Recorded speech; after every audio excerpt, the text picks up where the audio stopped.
Bienvenue à tous, merci beaucoup de me rejoindre aujourd'hui, merci d'être présent. C'est officiel. L'Ukraine est désormais une colonie économique des États-Unis. En d'autres termes, l'Ukraine a officiellement abandonné sa souveraineté économique à un acteur étranger. Grâce à Zelensky, des générations d'Ukrainiens n'auront jamais l'opportunité de posséder leurs ressources naturelles et encore moins de les utiliser au profit de leurs enfants. Aujourd'hui, nous allons analyser un nouvel accord révolutionnaire et très controversé entre les États-Unis et l'Ukraine qui accorde à Washington un accès privilégié aux ressources naturelles ukrainiennes, notamment l'aluminium, le graphite, le pétrole et le gaz.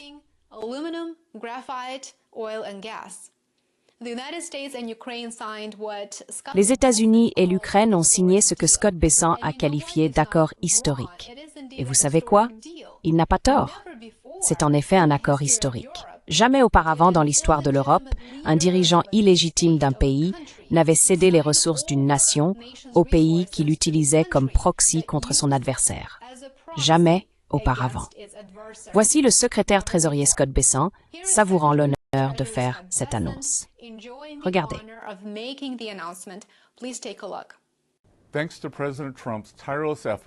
Grâce aux efforts inlassables du président Trump pour garantir une paix durable, je suis heureux d'annoncer la signature aujourd'hui de l'accord historique de partenariat économique entre les États-Unis et l'Ukraine, établissant le Fonds d'investissement pour la reconstruction États-Unis-Ukraine. Ce partenariat permet aux États-Unis d'investir aux côtés de l'Ukraine afin de libérer le potentiel de croissance de l'Ukraine, de mobiliser les talents, les capitaux et les normes de gouvernance américains qui amélioreront le climat d'investissement en Ukraine et accéléreront la reprise économique du pays.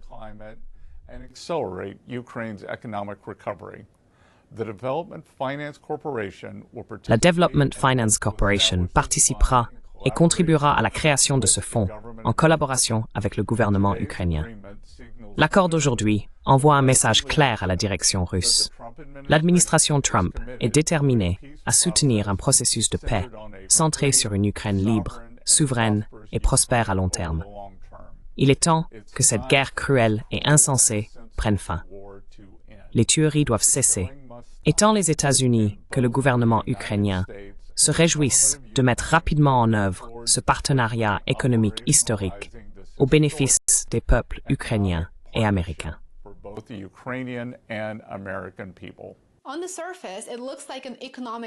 En surface, cela ressemble à un partenariat économique destiné à soutenir l'économie ukrainienne ravagée par la guerre. Mais en y regardant de plus près, ce qui se dessine, c'est un jeu de pouvoir stratégique à enjeu élevé. Un jeu qui pourrait redéfinir l'Ukraine d'après-guerre, modifier la trajectoire des tensions entre les États-Unis et la Russie et soulever de sérieuses questions sur la souveraineté économique. Plongeons donc dans la véritable signification de cet accord et ce que personne n'ose dire à voix haute. Mercredi, les États-Unis et l'Ukraine ont signé un accord qui accorde aux États-Unis un accès privilégié à d'importants projets de ressources ukrainiennes, extraction d'énergie, droits miniers et canaux d'investissement. Cela inclut le développement de matériaux stratégiques comme le graphite et l'aluminium, essentiels pour les technologies modernes et les systèmes de défense.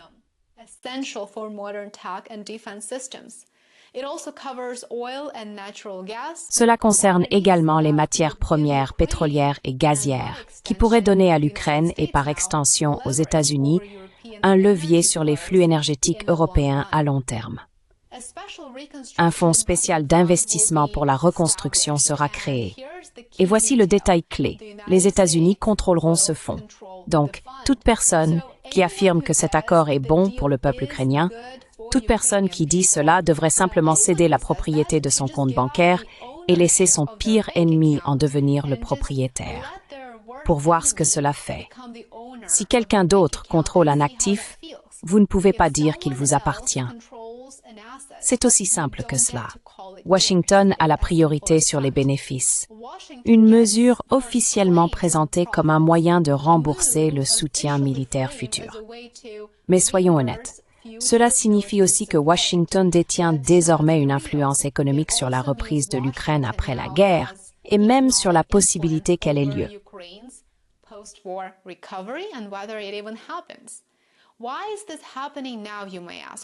Pourquoi cela se produit-il maintenant, vous demandez-vous peut-être? Eh bien, le président Trump est sous pression, bien sûr. Ses chiffres dans les sondages baissent, ils ne sont pas très bons, et cela est dû au fait que le peuple américain désapprouve sa politique économique.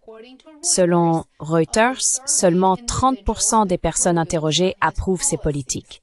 C'est donc assez faible et il est avide d'une victoire en politique étrangère, surtout alors que les pourparlers de cessez-le-feu entre l'Ukraine et la Russie, ainsi qu'avec les États-Unis, sont au point mort. En signant cet accord sur les minerais, Trump accomplit 3 choses, et je vais simplement énumérer ces 3 points. Le premier, c'est qu'il sécurise les intérêts commerciaux américains en Europe de l'Est, en particulier dans une Ukraine d'après-guerre, ce qu'il en restera en tout cas, qui est riche en ressources sous-exploitées.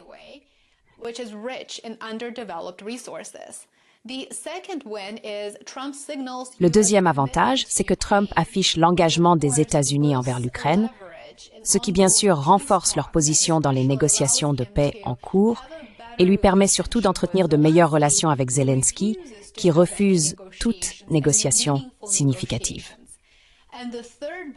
Le troisième bénéfice ici, c'est que Trump gagne du temps et la bonne volonté du régime de Kiev, rendant les concessions ukrainiennes lors des discussions de cessez-le-feu plus acceptables politiquement. Soyons clairs, il ne s'agit pas de reconstruire l'Ukraine. Il s'agit d'assurer la domination américaine dans la région bien après la fin du conflit. Dans l'extrait que je vous ai montré plus tôt, le secrétaire au Trésor, Scott Bessent, affirmait que cet accord démontre l'engagement des États-Unis envers une Ukraine libre, souveraine et prospère.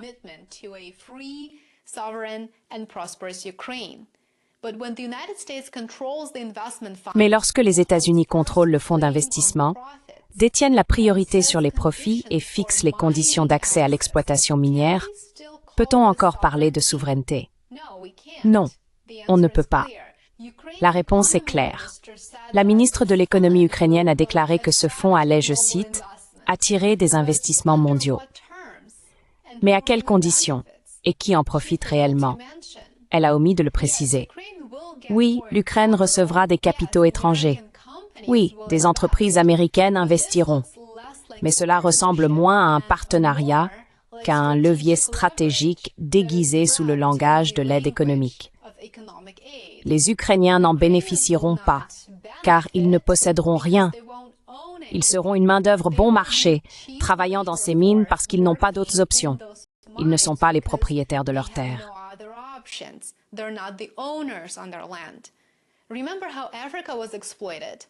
Rappelez-vous comment l'Afrique a été exploitée. C'est le même schéma qui se répète. Maintenant, c'est au tour de l'Ukraine. Et tandis que Washington a abandonné ses exigences, selon lesquelles l'Ukraine devait rembourser l'aide passée, il s'est assuré de tirer profit du soutien militaire futur. Ce n'est pas de la charité, c'est du capital conditionnel. Cet accord concerne autant la Russie, bien sûr, que les ressources. En s'impliquant dans la reconstruction de l'Ukraine, les États-Unis envoient un message à Moscou. L'Amérique ne se contente pas de soutenir militairement l'Ukraine. Elle est là pour profiter de tout ce que l'Ukraine peut offrir sur les plans économiques, politiques et de façon permanente. Mais c'est aussi un message évidemment aux alliés européens, dont beaucoup craignent d'être mis à l'écart de l'avenir de l'Ukraine.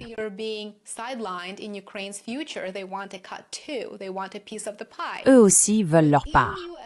Ils veulent une part du gâteau. Avec l'adhésion à l'UPLA toujours à l'ordre du jour de Kiev, cet accord avec les États-Unis pourrait en réalité créer des tensions. L'Ukraine peut-elle vraiment équilibrer la domination économique américaine et l'intégration européenne, ou devra-t-elle choisir un camp? Cela reste inconnu. Rappelez-vous, Trump a déjà menacé de se retirer d'un cessez-le-feu ou de pourparlers de paix s'il n'y a pas de progrès.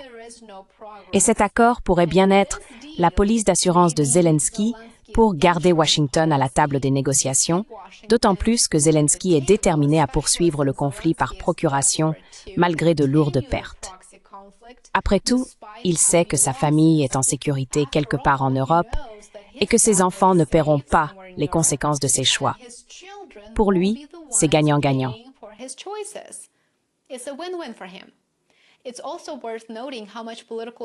Il convient également de souligner à quel point ce dossier a été entouré de tensions politiques. Plus tôt cette année, les négociations ont échoué après un affrontement entre Zelensky et Trump.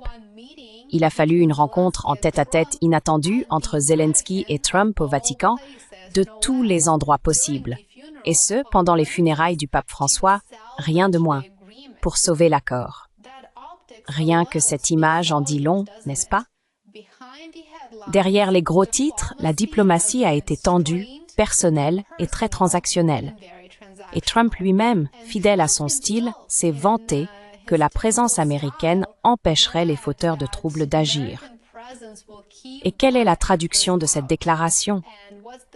Cela pourrait signifier que des bots américaines, ou du moins des entreprises sur le sol ukrainien, tiendront certains acteurs à l'écart, tiendront l'Europe à l'écart. Ce n'est donc pas qu'une question d'accès économique.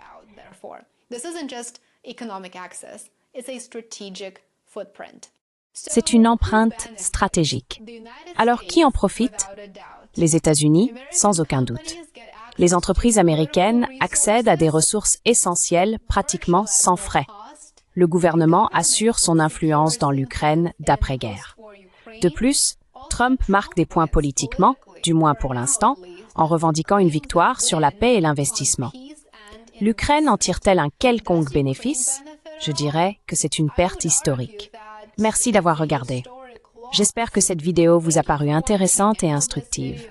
Laissez un commentaire ci-dessous. Cet accord est-il une étape nécessaire vers la paix ou s'agit-il d'une forme moderne de colonialisme économique? Qu'en pensez-vous? Et n'oubliez pas d'aimer, de vous abonner et d'activer les notifications pour plus de vidéos. J'ai hâte de vous retrouver demain ici sur ma chaîne. À bientôt.